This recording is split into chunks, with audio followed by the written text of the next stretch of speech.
presentation is alive and with us, not by the internet. So we have two presenters, I understand, Dr. Thom van Dooren and Dr. Matthew Kearnes from UMSW Australia. Thom van Dooren is a philosopher and anthropologist in the Environmental Humanities program at the UNSW. He's currently a Humboldt Research Fellow. Matthew Kearnes is a sociologist and human geographer in the Environmental Humanities program at the UNSW. He's currently an ARC Future Fellow, and they're going to be talking about the ethics of the off-earth mining. Thank you.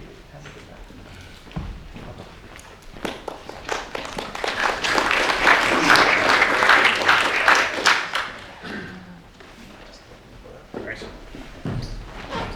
Okay, my colleague Matthew can't join us today. He's in the UK, so I'm presenting on our behalf.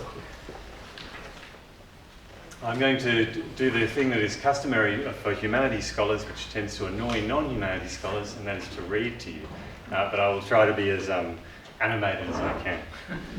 Okay. So in recent years, the promises associated with emerging possibilities for off-earth mining have prompted a new wave of speculation and enthusiasm. And of course, this conference is a big part of that. This presentation, though, is part of a preliminary effort on our part to outline an approach to some of the many ethical and political questions that are raised here.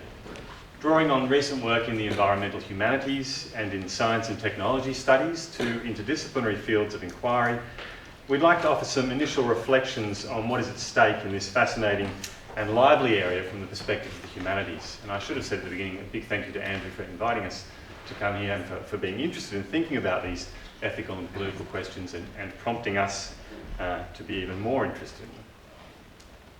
So our approach to ethics, like that of a great deal of contemporary work in the humanities, is grounded in the notion that our complex world cannot be divided up neatly in the ways that our conventional disciplinary specialisations tend to encourage us to. Consequently, an issue like off-earth mining must be understood to be simultaneously scientific, technical, environmental, economic, cultural and more.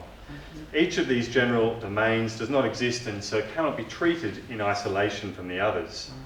Of course, social and economic systems impact on the kinds of technological developments that can be pursued, as we've been hearing a lot about today. Equally, new scientific research reframes what we thought we knew about ourselves and our place in the universe. Perhaps most strikingly in the context that we're talking about here, off-earth mining, we might think about the Copernican revolution and its decentering of the Earth, what Freud called or described as one of the three great wounds to Western culture and humanity's self-image. Of course, new science and technology also opens up new economic possibilities and legal terrains.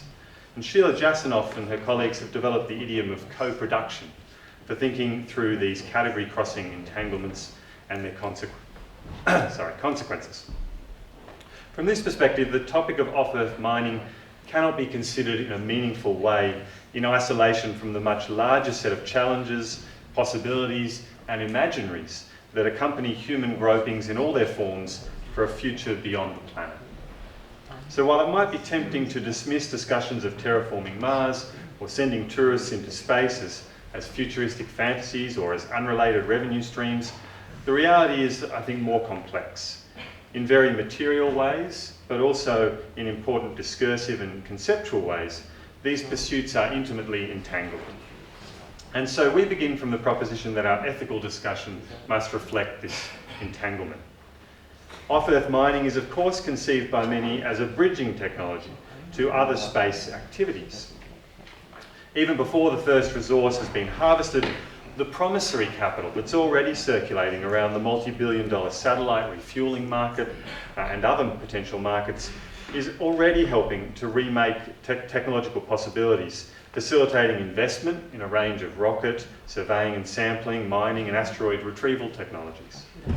If some of these possibilities pan out and enable the establishment of off-earth mining operations, this bridging potential would be extended even further. Fuel, water and oxygen available beyond Earth's atmosphere are expected to greatly reduce the costs of all manner of space projects, enabling them to be dramatically expanded, as we've been hearing about today. So in this context, it's in this context that deep space industries, for example, has presented itself as the gas station, the oasis for food and water, and the building supply station of the frontier. And in the much longer version of this paper, we reflect a lot more on the frontier and this discourse of the frontier, and how useful it is or isn't. But this mining activity, or perhaps even just its promise, also looks set to reshape space in other highly consequential ways. The proposed Space Act of 2015, currently before US Congress, is just one example of the push to privatise space, reproducing the time-honoured logic that investment is only possible in areas characterised by sharply defined and vigilantly defended private property rights, a logic that's been central in everything from the enclosure of the indigenous lands of Hawaii to the valuable enclosure of the valuable genetic material of ovarian cancer patients. Many space resource companies and their supporters are now calling for private property off-world. This would be a departure, of course, from the current situation, which leans strongly towards a common heritage understanding of space as enshrined in the 1967 Outer Space Treaty. The potential significance of this departure is perhaps most clear when we consider that this prohibition on property claims has long been understood as playing a key role in avoiding the militarisation of space and potential conflicts on or off Earth over a new range of disputed territories and resources. Perhaps even more significantly than any of these changes, current levels of space enthusiasm in the US, Australia and elsewhere, enthusiasm that is significantly connected to the promises of mining and what it might open up. This enthusiasm has the potential to radically refigure our understanding of ourselves, our planet, and our place in the universe. This is where we go philosophical for just a moment. Who are we if we're no longer Earthlings? What might it mean to become responsible denizens of a vast universe?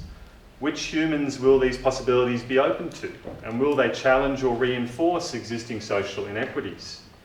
What might the possibility of some of us freeing ourselves from ties to this planet at some distant point in the future do to our valuation of the Earth? What might opening up the possibility, however unrealistic, that there may actually one day be a planet B mean for a long-running discussion of the limits to growth and efforts to impose restrictions on anthropogenic environmental destruction? I think these are pressing questions and they are contemporary questions. They aren't waiting, is the point, for off-Earth mining to actually be developed. In short then, the consequential entanglements of off-Earth mining are not somehow contained within a thin operating space around the outside of our planet. They stretch out into space and extend themselves back down to Earth. Far from being purely technical or scientific endeavour, off-Earth mining is bound up in co-productive relation with a range of issues that we might call economic, legal, cultural, political and military. As a result, off-Earth mining is increasingly shaping our understanding of ourselves and our world, while also shaping the societies that we live in. And importantly, as I just said, these entanglements already exist. They aren't waiting for proof of concept. Obviously, it matters whether or not these grand technological visions pan out and in what ways they do. But even if they never get off the ground, they have already had a lasting impact, and that impact looks set to be greatly expanded in the coming years. So when an issue like off-Earth mining is understood in this more entangled, co-productive way, the potential ethical questions that it poses become very complex. A broad range of questions, from the economic and geopolitical to the profoundly metaphysical, are in different ways tangled up and at stake here. From this perspective, ethics becomes a question of worlding. That is, asking what kinds of worlds are we helping to produce and with what consequences for whom. This approach differs from a more regulatory approach to ethics that some of you may be more familiar with from fields like bioethics. These regulatory ethical approaches tend to arrive on the scene after the fact and take up the work of articulating limitations. That is, figuring out how to pursue some particular technological project in the most ethical way that is possible or the most ethical way that is financially feasible. In contrast, the ethical approach proposed here is much broader and much more interested in holding open uncertainty and paying attention to the larger context that I've been pointing to.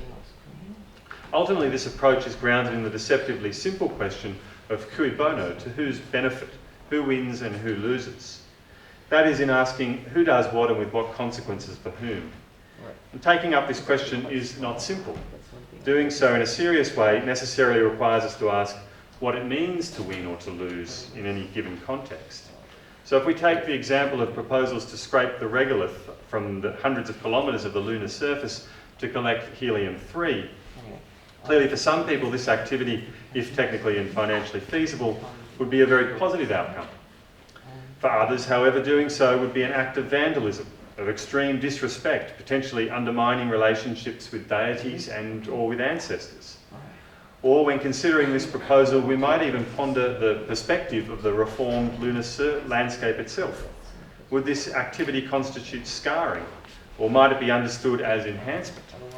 On what grounds can changes to abiotic landscapes be understood as damaging? And we can hear more about this sort of thing from Alice later on. So the perspectives that might be taken on this single proposal are limitless, and the purpose of ethics here is not to determine a finite group of relevant beings and then add up the wins and losses. Nor are we able to point to a single relevant currency within which to even think about what it means to win or lose. Instead, attention to worlding is a richly descriptive and varied ethical space or ethical practice characterised by competing interests but also competing notions of what constitutes the good. For this reason, the kind of ethical inquiry that we're exploring and just beginning in our own work can't be undertaken from an armchair. As such, we're planning interviews with a diverse range of people, including scientists and engineers, investors and entrepreneurs, artists and Indigenous peoples, all with interests of one sort or another in what happens off Earth. In this context, it's clear that there can be no single or final ethical answer. This is an undesirable position for those who would prefer their ethics to be of the more prescriptive variety. It would certainly be much easier and more convenient to be able to say, this is the answer, the most ethical thing to do, and you can apply this formula next time.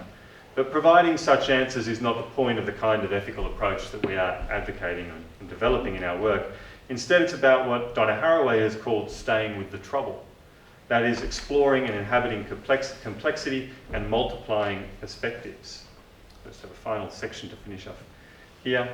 So moving forward, our research aims to delve into some of the many ways that off-Earth mining as an actual or even just as an anticipated and imagined practice is already shaping our world.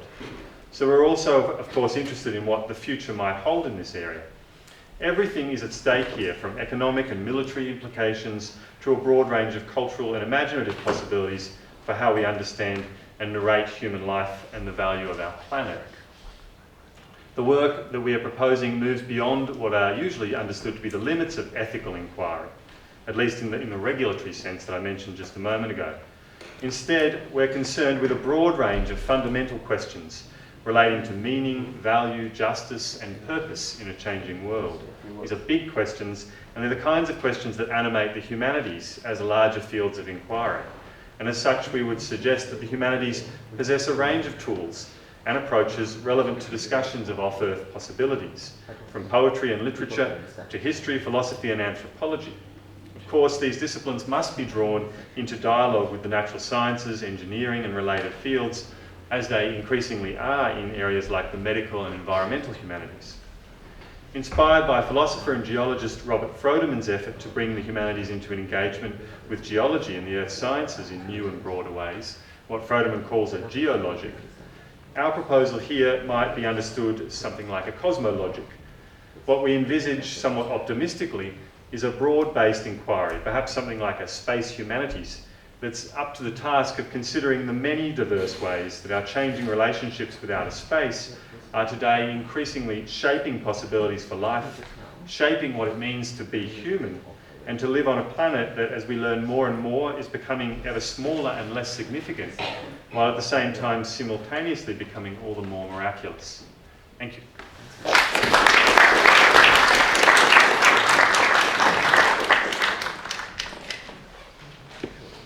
Thank you, Tom. Very interesting presentation. Any questions?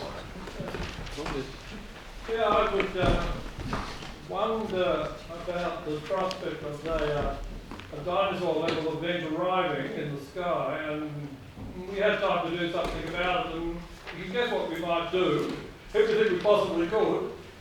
On the other hand, why don't we do that now? and be ready for such a visitor. Like the Halloween asteroid was a surprise, a bigger one could be a bigger surprise.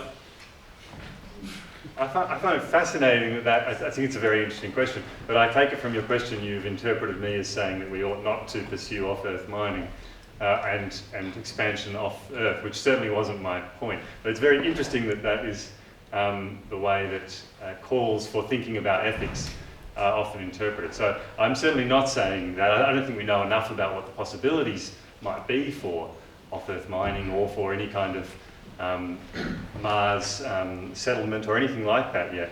I guess the main point we're hoping to make is that the conversation needs to be broader than economic and technical feasibility. I think those are obviously really important things in order to get these things off the ground, but we should also be asking, ought we to do these things? And if we are going to do them, in what ways should we do them? And that shouldn't just be in the way that has the best business case, I suppose. So having that broader conversation from the very beginning is, I would suggest, a good way to go.